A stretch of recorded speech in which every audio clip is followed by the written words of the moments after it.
Okay, we are recording. Welcome to the episode. I'm excited to have a good friend, Monty Garlick, with us today. Welcome, Monty. Thank you. It's good to be here. Yes, so we figured out we've known each other. So I just turned 38. No, 39. So we've known each other for 37 30, years. Yeah. 37. Yeah. So Yeah. I was 2, and we met in Germany. Yeah. So you were stationed over there in the army, and we had moved there, and we lived with you for like a month. Right. Yeah. Okay. And we were just laughing about how much I loved watching Mary Poppins at your house and eating caramels. I don't remember the caramel stuff, but the Mary Poppins thing I remember. Yeah. That's awesome. So you were stationed there. How long were you in Germany? The first time we were there for 3 years and then came back to the States and then went back over there again for another 3 years. So we spent a total of 6 years in Germany. Okay, yeah. So what was that like, your time in Germany? What do you remember? I think the two things I remembered the most is the first time I was over there, the Cold War was still going Mm. on. And I was assigned to a unit. They had the the Allied forces had figured that if Russia and the East Germans attacked West Germany, that they would come through a place in Germany known as the Fulda Gap. And I was assigned to the unit that was protecting the Fulda Gap itself. Okay. And and so they told us the life expectancy for most military people in Germany at that time, if a full out war started, was 24 hours. What? But our life expectancy in that unit that I belonged to was actually between 10 to 12 hours because we were only there. Uh, our main purpose for being there was just to slow down the Russians and East Germans so we could get reinforcements there. Um, and during that time too, I was assigned to patrol the East German West German border Oh, uh, wow. quite a few times, What was and that like, being border that patrol? oh that was scary because the East Germans and Russians that were in their guard towers didn't have the rules of engagement that the Americans and West Germans had. And so they could shoot at us anytime they At wanted will. to if they felt like we were across the border. But we couldn't do the same. We had to wait till our lives were threatened before we could shoot back. And so, yeah, it was scary because there were a lot of times my patrols were in the middle of the night. And so we had to be real careful. There were actually three different border lines. One was what we call barber poles, poles about Mm-hmm. 3 feet high that were blue and white. Mm-hmm. And then there was the fence on the East German side, which was lined with their guard towers. And between the red and white poles and the fence was anywhere between 50 and 100 meters. Yeah. And right in between that was the actual border between East and West Germany. And they had big 50-foot, I don't know if they were 50, 20-foot cement Mm-hmm. pillars that had the national insignia on either side of the pillar to tell you what side of the border you were on. But the Americans were not allowed to go on the East German side of the blue and white poles. So even though we may have strayed into that area, we weren't actually in East Germany unless we went past those big cement pillars. Yeah. But patrolling at night, it was hard because you couldn't see anything. We had our night vision goggles, but um, they weren't good enough to keep us out of trouble, I guess. But It was, Because this was in the this was 80s, the mid the 80s. mid Yeah. 80s. Yeah. So did you get shot at a number of times? Or No, you okay? luckily, we never did. There were patrols that did, but the ones that I went on, we never experienced that. Yeah. Luckily, we did find ourselves on the East German side of those blue and white poles one time, which was scary Oh because yeah. that buffer zone in there in some areas, and we never knew what areas they were planted with landmines. Oh yeah. And Man. so, we that was a really tense time for us when we found ourselves in that area, because we had to back out of there exactly the way we came in, Oh man. to try and, because we made it in there without anybody getting blown up, but we didn't Right. know where we were. Right. So we had to backtrack exactly the way we came in so we could make sure we got out of there without people getting hurt too. So, Crazy. yeah. So how long were you in the Army overall? Overall, just a little over 20 years. Yeah. Yeah. What made you join? Well, I think initially it was, like a lot of guys, I was just looking for a job. Sure, sure. I'd been working on ranches before that, and Marla and I had been married for a little over a year when a dairy farm job I had didn't work out. And she Hmm. says, why don't we try something else? And so I thought, you know, I wasn't real keen on the idea at first because I wanted to join the army right out of high school, but my Okay. dad talked me out of it. And so He wasn't having it. he didn't think it was a good idea for me. He had spent time in the service during the Mm. Korean War, and he just didn't think it was a good idea for me. But anyway, that's all I could think of. But after I got in, there were things that came to my mind, both patriotically and religiously, that told me this is what you need to do. You know, Really? this is where you're meant to be, and Really?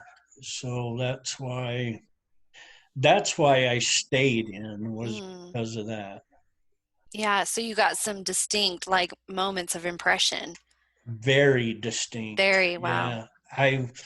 I can, even in my mind right now, I can still see where I was when those Mm. impressions and feelings came to me. And I'd only been in the army at that time for less than a year. Well, Wow. maybe a year and a half, Yeah. but I hadn't been in very long. It was while we were in Colorado, and yep, I decided right then that this is where I better stay. Yeah.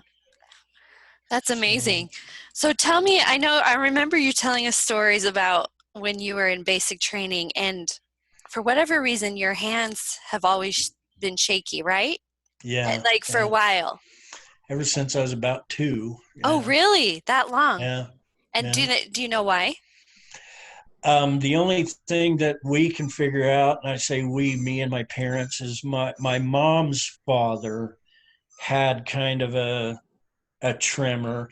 My dad's mother did, but it was Parkinson's disease, and Mm, she didn't get that till she was old. yeah. But my mom's father had this tremor, And then you and inherited we it. can only guess that, yeah, that's where it came from. So, My sister had it, oh, and really? we have discovered that my little grandson has it too. Really? So that Yeah, that caused some problems when you were doing like salutes, right? it Tell us about did. that. Yes. While you're in basic training, they teach you the correct way to salute, Yeah. and you really have to keep your hands stiff and still Yeah. And you know, the drill sergeants are only like that far away from you when they come up to you, and my hands are shaking because of my tremors. Oh no. And then the more you try and get them to stop, the worse it becomes. And the drill sergeants thought I was on drug and alcohol withdrawals, and so And you were this they were Mormon bound boy to who was as clean as ever. yeah, yeah. And I tried to tell them that, but they weren't having any of it. And so they made me do push-ups, and you do so many push-ups, you get muscle failure, and then that makes it even worse because you can't hold your hand.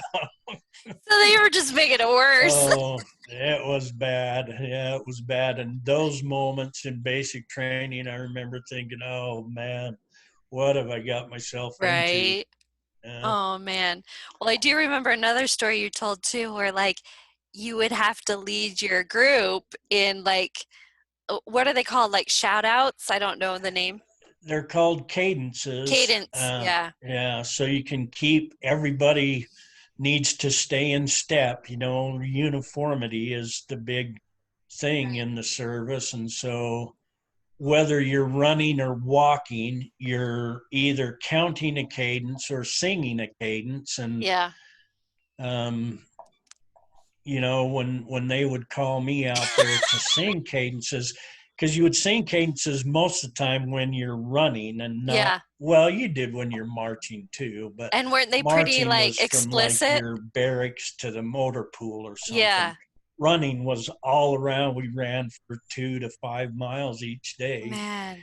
And so, you know, the guys, typical military guys, their cadences are full of cuss words Yeah. and that kind of stuff. And Yeah.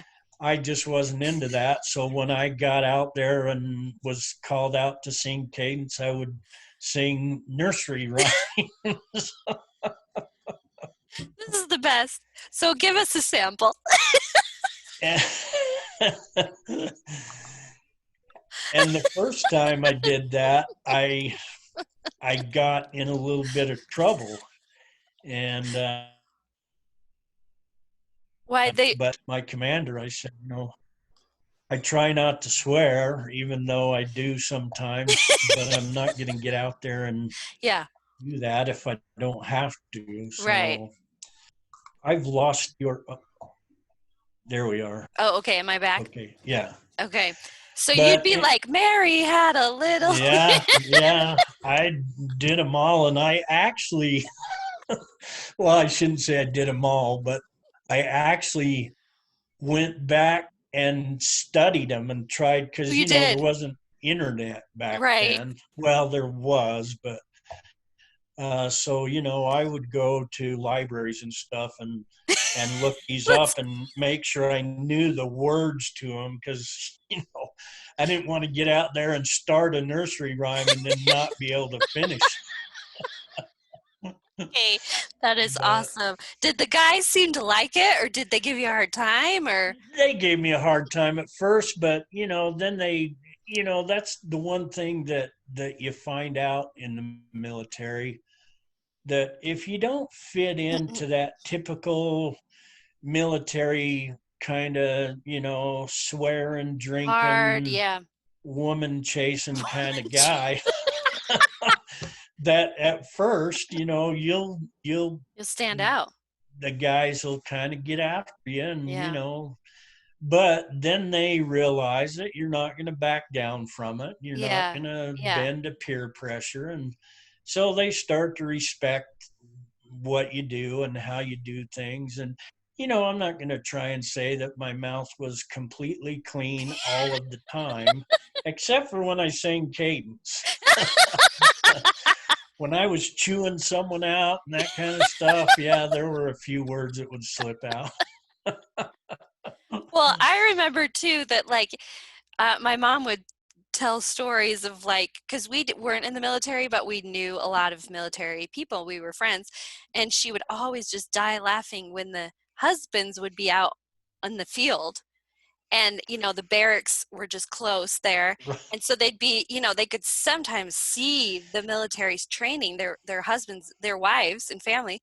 But my mom would visit him and she'd be like, where's your husband? He's like, he's on the field. And she'd be like, well, can he come home? She's like, no, they're training. And they'd be like, feet away from each other. Yeah. They'd have to camp out and everything. And she was just like, I'm so confused. Why can't they come home at night?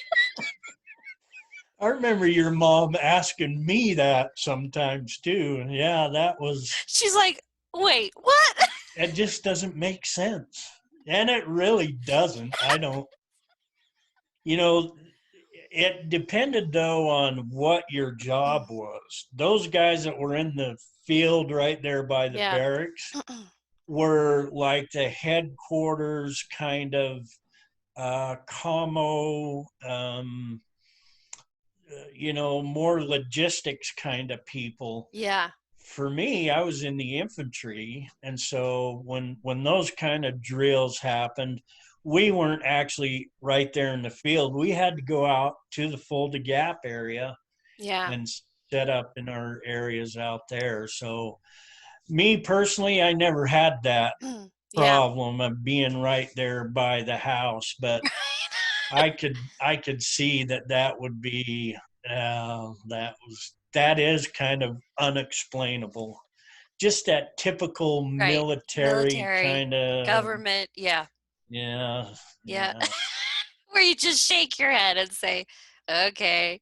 And I Well, look back on that too, and I do shake my head at some of that stuff, thinking, "Oh, well, geez." my mom tells the story too. We had a friend come over. He was in uniform one day and it was raining and he came and he was soaked.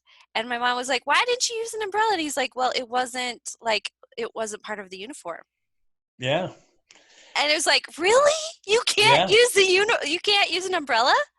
You If it's not like, if you're in uniform, you can't use anything that's not part of your uniform. right? Like what the it's just I know good and some of times. those things just, people ask me sometimes, what's the craziest thing you did when you were in the service? And I Yeah. tell them every single time, the craziest thing is I kept signing my name on that dotted line saying, yeah, I want to do this for 4 more years, all this crazy stuff. I want to keep on doing it. So what other places were you stationed? I know for a while a couple of times you were in Saudi Arabia and Iraq. And Yeah. where else I, were you? I started out in Colorado at Fort Carson, then went to Germany the first time, Mm-hmm. and then came back to the States and was in Georgia.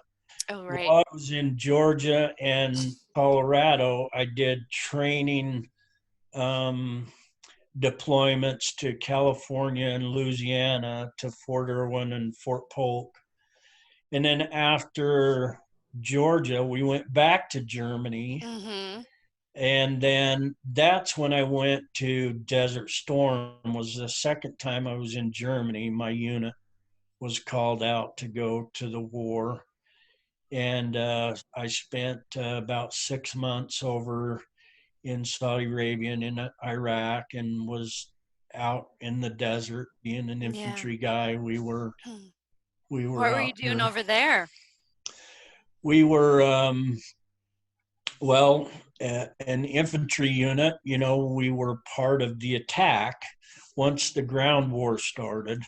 Schwarzkopf operated that air war for about 45, 50 days first, Yeah. and then sent the ground troops in. And we went in and, this kind of a cold way to put it, but we did the cleanup. Yeah. We took down whatever resistance there still was, and Yeah. some people went into Kuwait to make sure the Kuwaitis got liberated, and Mm. the rest of us were, driving towards Baghdad, and we got stopped about 50 miles outside of Baghdad and told us, to stop, and they were going to end the ground war because Saddam Hussein had surrendered at that Wow. time. But yeah, there was a lot of, I bet that was a scary time.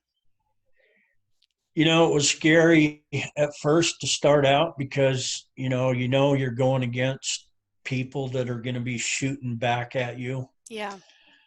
But Hussein was not a very good um, commander of his national troops. He Oh, didn't give them really? the support they needed. They'd Yeah. been out in the desert for weeks and weeks without, food and So some they were with pretty weak. yeah, they were Yeah. weak and tired and just wanted to give up. So a lot of those guys just gave up. Yeah. Uh, but the firepower that we ran into was nothing compared to what we had. Oh, wow. And so the fear that, at least in me anyway, the fear, it was always there that, a bullet could find you or a tank round could find your vehicle or whatever. Sure. But our military might was just so overwhelming Okay. that if your listeners go on to Google and Google highway of death, they'll see the carnage that Wow. the U.S. military left behind as we made our way into Iraq. Yeah. Tough stuff. Yeah. I do remember you mentioning that, like, on some of your time in Saudi, when you had some downtime and you were able to do like some golfing and you're able to go to church, and what was that like? Yeah, those things were actually on the. I had three additional assignments in Saudi besides the wartime one, Hmm. and those were the times that we saw a little downtime and Mm, or, and got to do some of those things. And the U.S. and British engineers, military engineers, went out into the desert and laid out a regulation 9-hole golf course out there. that's awesome. And we had to carry around little square pieces of astroturf to hit our ball off of. And That's awesome. the greens were, everything was sand out there, but Yeah. the greens were like a sandbox, just real nice sand. They had hauled some sandbox sand out there to make them a little nicer, but they also put a mixture of diesel and oil fuel into the sand. Wow. And so when you'd hit onto the green, you'd go up there and putt. And then to make sure you left the sand flat, Yeah. they had these little push. They remind me of steamrollers. They're about that big around, full of cement. And you push those things over the green and rolled out your foot tracks and your ball tracks and all that kind of stuff. And then went on to the next hole. And Wow. sometimes it was so hot out there that we used our Jeeps as our golf carts because the Jeeps we had actually had air conditioning in them. They weren't military Oh, Jeeps, they were okay. civilian Jeeps. Okay. And so, it was nice to have an air conditioned vehicle to ride around in because some of those days we went out there, it was like 120 degrees. Man. I don't know why we would even try and play golf in that kind of weather, but Yeah, but I love too that you were kind of trying to stay mentally sane and trying yeah, to have some, like, re-energize a bit. because there is absolutely nothing to do over there. Mm, They don't have movie theaters. They don't have, the kind of things that we do around here. I learned how to scuba dive in the Red Sea when I was over what? there. And, we went to the Red Sea quite a few times. And you're right. I mean, it was just those things that you did to try and put some kind of normalcy in your lifestyle, Yeah. Yeah. Well, and but I'm sure you were missing your family like crazy. You had two boys at home and your and wife there and wasn't this kind of stuff either. right. There wasn't, Zoom or Skype or any of that kind of stuff. So we got to call them once in a while, but because, back then long distance phone calls cost money and Yeah. it was expensive. And so, we didn't do that a whole lot either. But it was, uh, it was an experience, that's for sure, to Yeah. be over in that part of the world. We did get to travel around a little bit on one of my assignments, and I got to go to Jordan and to Egypt Cool. and to um, well, there was one other place that I got to go, and I can't remember where that was now. But the one place I wanted to go that I couldn't go was over into Israel. Oh yeah. And the reason is because they wouldn't let me back into Saudi Arabia with an Israeli visa stamp in my passport. Mm, And a lot of the guys had two passports.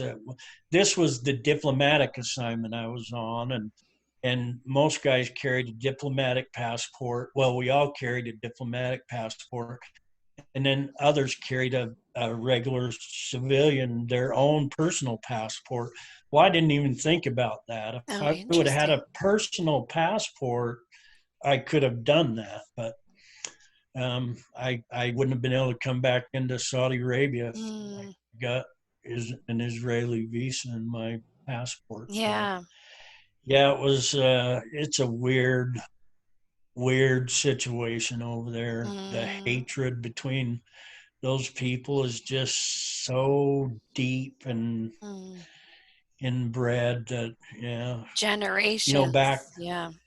I think it all started back when Abraham had Isaac with his wife and Ishmael with his Handmade. handmaiden. Yeah. And those two kids started fighting behind the tent. And that's when it started. Those two kids. Darn it. those two kids started it all.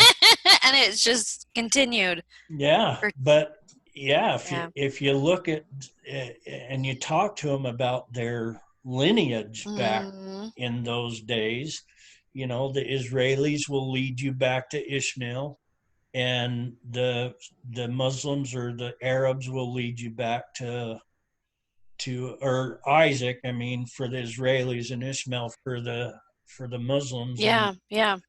yeah, it's Crazy. been a long time. Yeah. So there was, and you also were a leader, a platoon leader, sergeant. I don't know all of the Platoon terms. sergeant, Okay, yeah. sir, sergeant. Yeah. Um, I remember you telling us stories about that. How you'd be the one yelling at people and getting in there. Yeah, you had to come up with some creative ways to get people to do what you wanted them to do.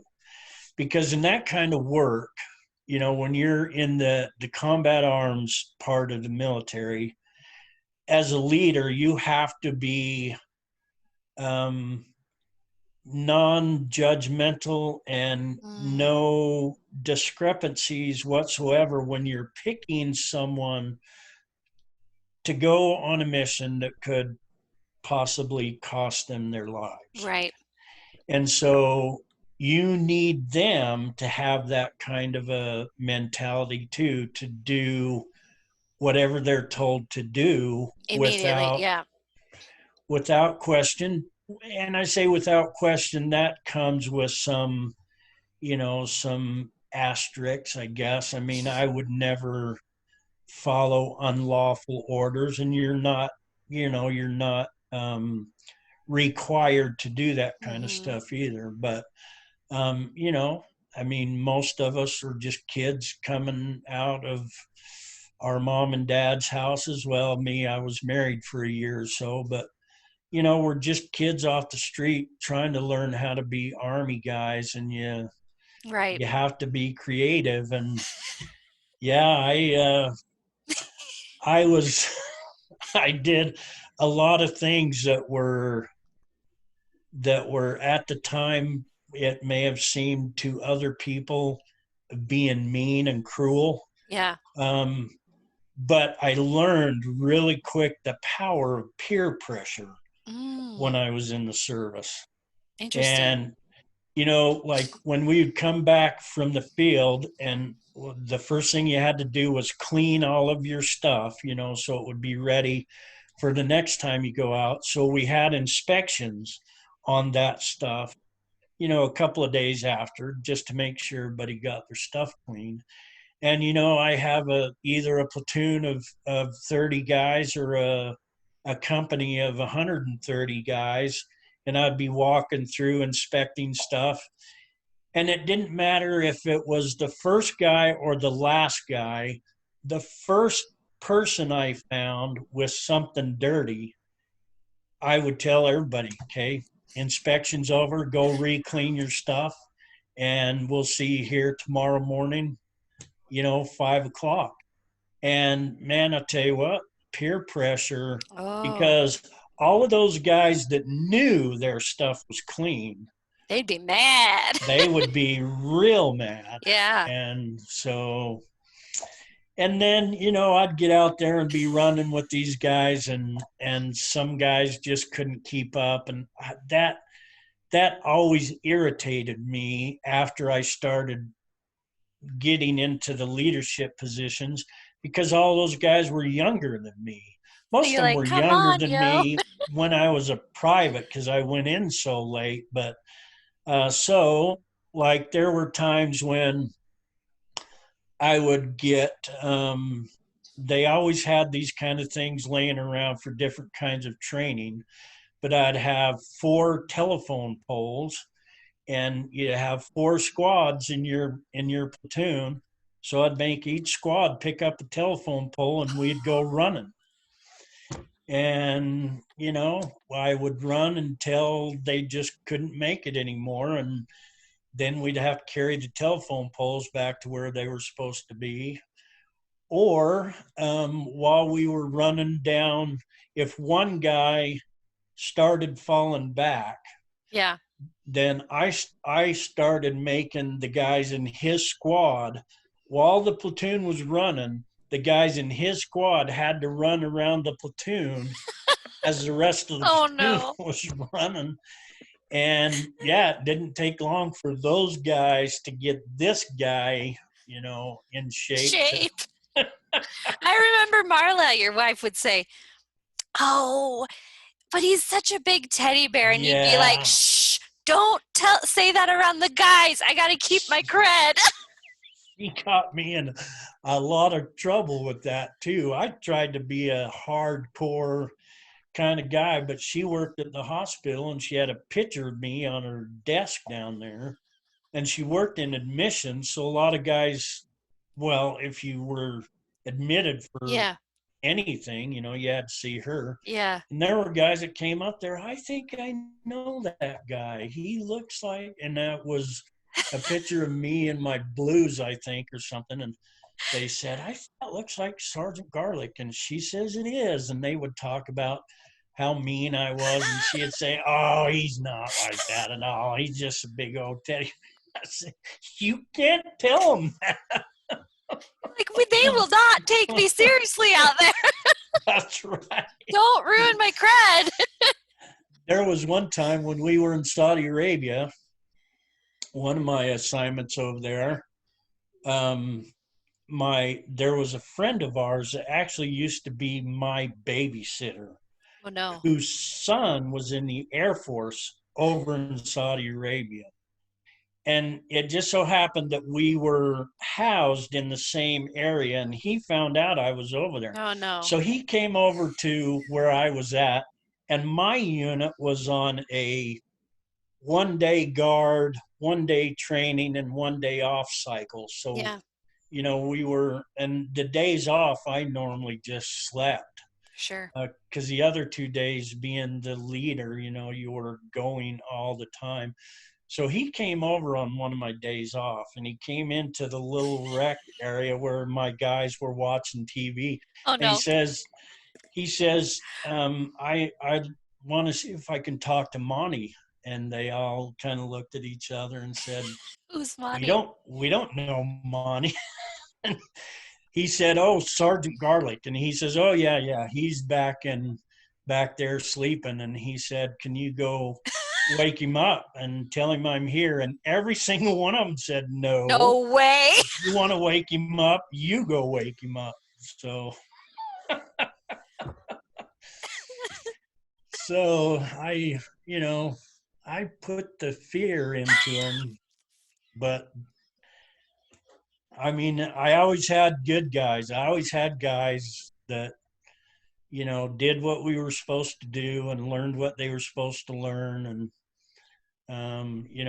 I feel like that,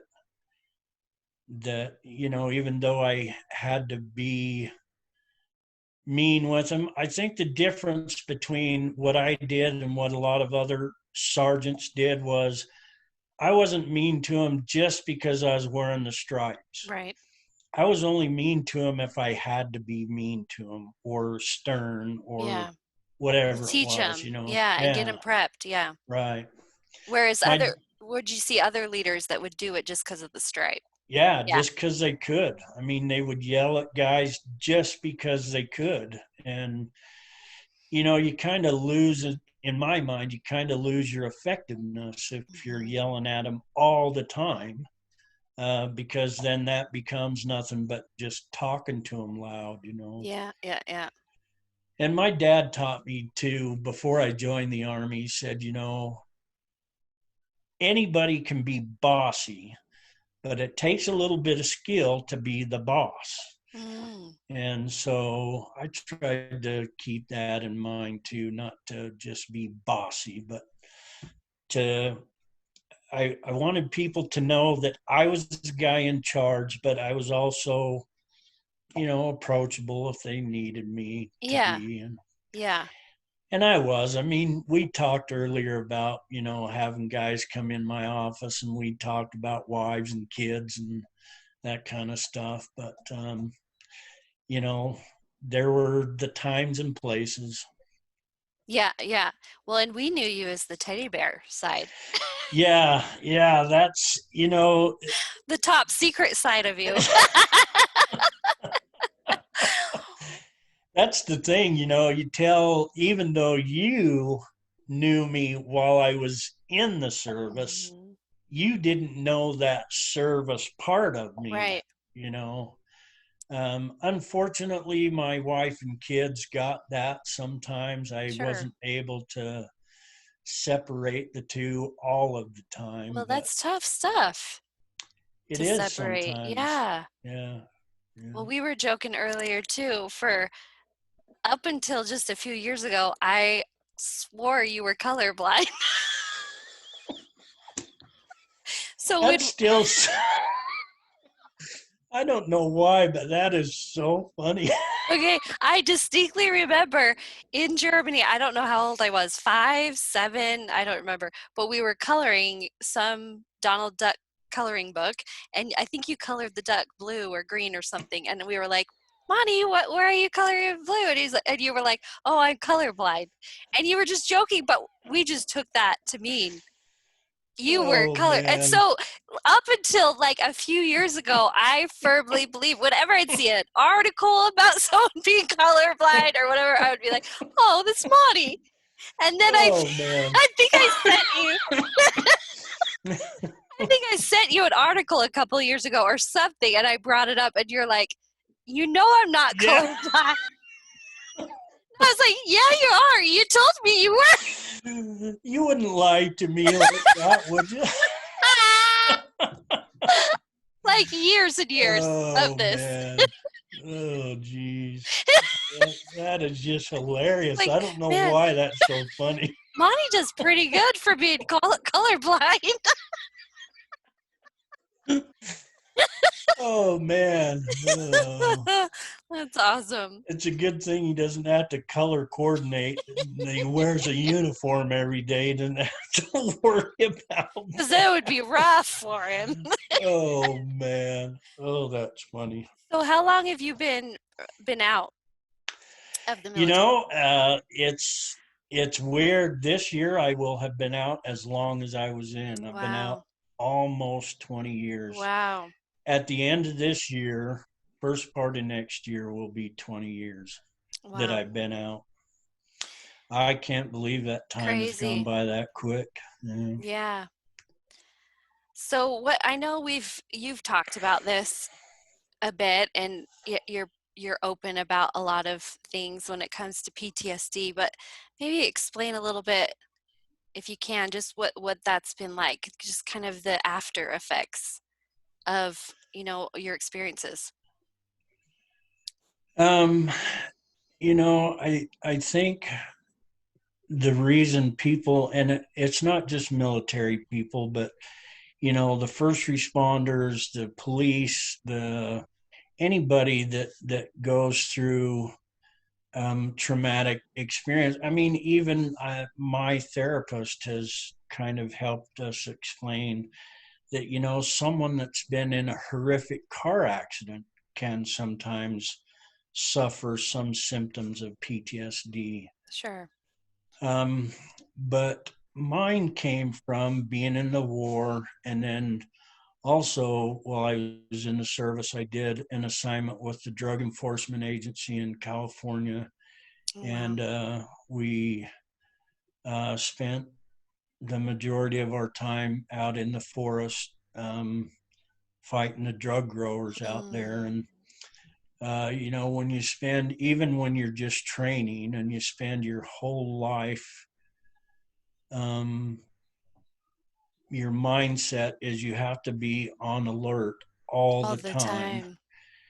And that's part of the PTSD is I I can't seem to settle down a Mm, lot of places. I have to scope out restaurants when we go. I wow. sit in the far back corner so I can see everybody in the Mm, restaurant. I make sure that I know the best way to escape, the first place to hide, the first place to put my wife if I need to right. protect her. I mean, I do all that before I even sit down at the table. Wow. And I sit at the back of the church, and I just it's sometimes emotionally and sometimes even physically just draining to be on that kind of alert all the Sure. time. But then there's the thoughts of, the death that you've seen and Hmm. the carnage that you've seen and that you've caused. And you have what they call survivor's guilt Hmm. on why you made it and people didn't. Didn't. And there were over in Saudi Arabia 2 different times, the buildings that I know 3 times, the buildings that I was in. The first time was during the war. We were housed in a warehouse before they sent us out into the desert. And the day after they sent us out into the desert, a Scud missile hit that warehouse. That was the first casualties of the Gulf War, was the 27 guys that got killed in that warehouse. And then 2 other buildings got blown up by car bombs. Mm. And you knew that Just, you knew some of those guys. yeah, Man.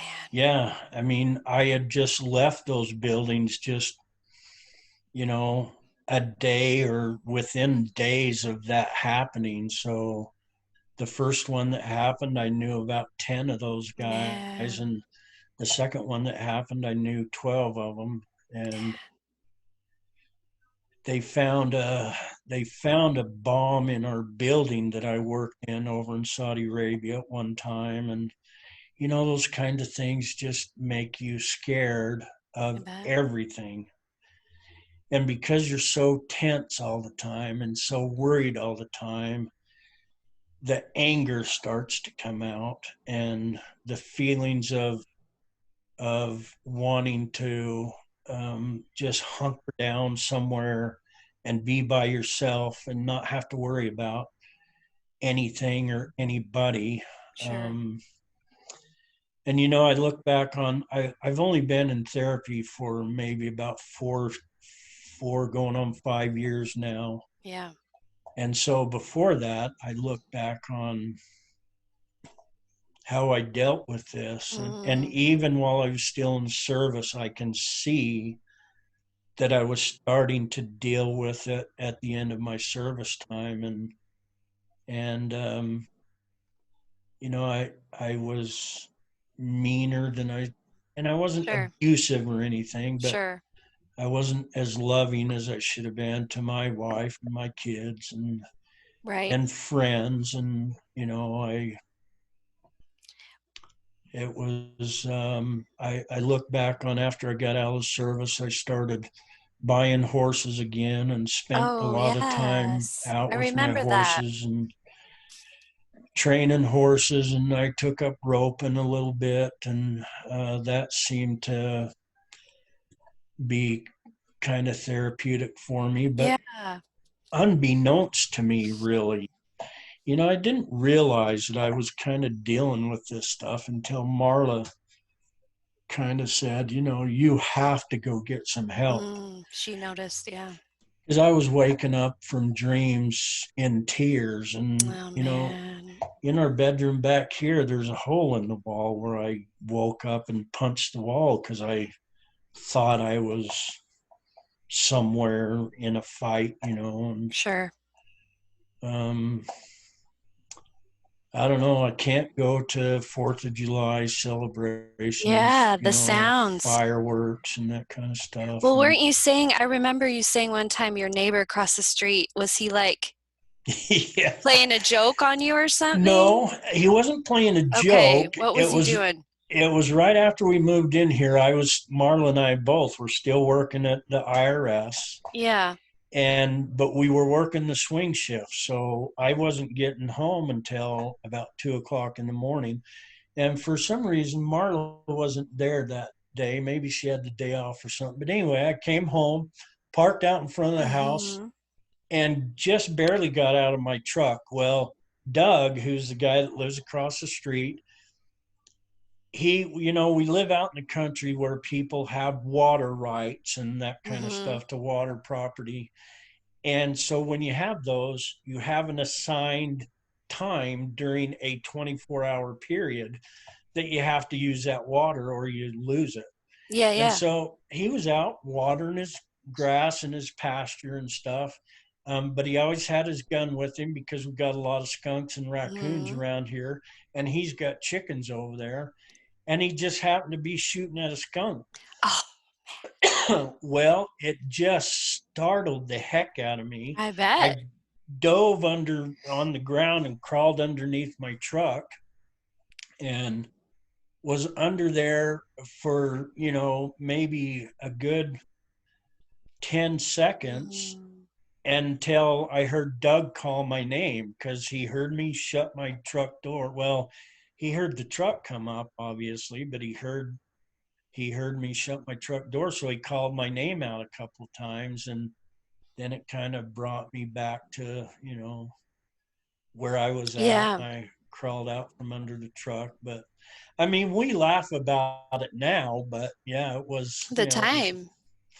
the first time I came when I barely got back from the war, when we were still in Germany. We went to one of those little fests that they have in the towns over there all the time. And I actually didn't realize this until then, but we had just got out of the car and they started shooting off fireworks. And I did exactly the same thing. Man. I fell on the ground and rolled underneath our car. And, it took me a few seconds to realize I'm okay. Yeah, I don't have to, but it's those kind of things that are obvious triggers. sure. Um, loud noises when they Hmm. surprise me, really get me. Being around big crowds, I'm dealing with better now than I have in the past. Yeah. Um, but sometimes, That's tough stuff, Monty. It's tough stuff. you know, it people say that to me. My mom says all the time, "Oh, I just wish you didn't have to deal with that all the time." And yeah, I mean, it would be nice not to, but I look at some of the guys that I know and some guys that you see coming back from, the war now, that are not only do they have PTSD, but they've got missing hands or Yeah. missing legs or, real traumatic brain injuries. And, it just could be so much worse. Not to minimize what me or anybody else No, that no. deals with what I deal with at all, but I just have to tell myself, that it could be worse. And if I don't remind myself of that sometimes, that puts me into kind of a funk too, because I Sure. start feeling sorry for myself and, singing the blues. And Sure. yeah, it's, What advice do you have for someone who thinks they might have PTSD, whether that's from a traumatic experience or serving in the military, or what resources would you give them? I think the thing that people should realize is, and everybody in my group feels the same way too, that you can't be afraid to talk about it. Mm, That's the biggest thing that helps people, I think, is whether it's to a therapist or their siblings or hmm. parents or friends or whatever it might be. You can't be afraid to talk about it and Love that. feel a little bit vulnerable. I think that's why a lot of military guys don't like to do it, because we think it makes us look weak, Sure. and we're not that big tough military guy that we used to be. Right. So that would be my piece of most important advice, is to don't be afraid to talk to somebody. But if you have the resources and the finances, if that's what's needed, or whatever, find a good therapist. And I mean Yeah. one that fits you good. There's therapists out there that are good therapists, but They're not a for good fit. whatever Yeah. reason, yeah, they just don't fit with some people. And I've been through that experience a couple of times. So don't settle for the first one if Mhm. you don't feel comfortable with that one. But that, I think that's a good thing for people to do too. And again, that's going to entail that you don't be afraid to talk Yeah. about what you're dealing with. I think my therapist, it took me 4 or 5 visits, maybe even more than that, with her to finally kind of open up about Hmm. some of the things that I was dealing with. So Well, and you were telling me about a group that you're a group therapy you're part of, where you guys all can relate, and you miss being together, especially during Corona and everything. yeah, Love that you found kind of a support group. yeah. And I think the thing that's good about that is, even though, like we were talking about earlier, those guys are all Vietnam veterans, Hmm. and I'm a little too young to be a Vietnam veteran. You're the baby of the group. That's right. but but still, when we tell our stories, I mean, it's like we all went through the same Mhm. thing. I you bet. know I mean, it's combat experiences, it's death, it's life and death decisions. It's just kind of the same thing. And it's good to know that someone else is dealing with the same thing you're Yeah. dealing with, and they're not weak. They don't look weak or sound weak or any of that kind of stuff. So, Yeah. Yeah. yeah, the group has been a really good thing for me, and that's been another one of those things that's helped me open up a little bit more too. Yeah. Well, Because the and you more said you you talk, Oh, go Go ahead. ahead. Sorry. I was gonna say you had horses for a while, and then didn't you have a motorcycle, or do you still?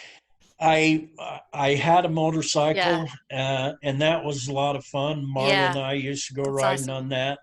When Just Marla got her cancer, mm, I had to sell that to pay for hospital bills and stuff. But we want to get another motorcycle because we had a lot of fun with that. yeah. It was a blast. Yeah. I love the idea of just having some things that help you to have some downtime and to put your focus on I think other that's things too. a good idea too. I make these survival That's bracelets. This right. happens to be a watch band, but Love that. I have done that as part of my self-imposed therapy Love because that. it kind of helps you, like you say, stay focused on things and kind of keeps you in the moment. That's the whole thing that I've been taught and learned about from the therapy is staying in the moment. Don't let your mind wander off into these places that Yeah. make you anxious and mad and that kind of stuff. But Yeah. that I think that's a good thing is to pick up one or two hobbies that kind of you don't want to turn into jobs. You want them to be Yeah. enjoyable for you. Yeah. So I do these bracelets and I play golf in the summer Mm, times. And about 2 months ago, I started teaching myself how to speak Spanish. that's awesome. And you So did hockey for a while, didn't you? I did Yeah. hockey And you did for, Zumba too. I did That Zumba. was Yeah. awesome. Yeah, I did Zumba for quite a while. I did hockey until I got a concussion and couldn't do hockey anymore. Yeah. But Yeah. yeah, I've done a lot of things over the time since I've been Mm, out of the service to maybe unconsciously that's been to kind of keep my mind yeah. busy. Yeah. But Well, Monty, you're so great to chat today and to share some of your wisdom and advice and awesome stories. Thanks for interviewing. well, thank you for asking me. It's nice just to talk to you. Your family's always been special to us, so it's just been nice to talk to you and hear your voice and see your Well, face. well, we love you guys, and that I'm so glad that we met when I thought you were colorblind. Well, thanks so much, Oh, Monty. I will put. Do you sure. want me to put a link in this video for your bracelets? Uh, sure. I Okay. mean, if I that's kind of all I do them for now is when people ask me for them. I Yeah. used to just keep a whole bunch of them, Yeah. but yeah, if people want them, sure. Yeah, I love that. Yeah, Yeah, I'll sure. put out the link. Well, thanks again, Okay. Monty. You bet. Thank you. It's Take good to see you, care. Alicia.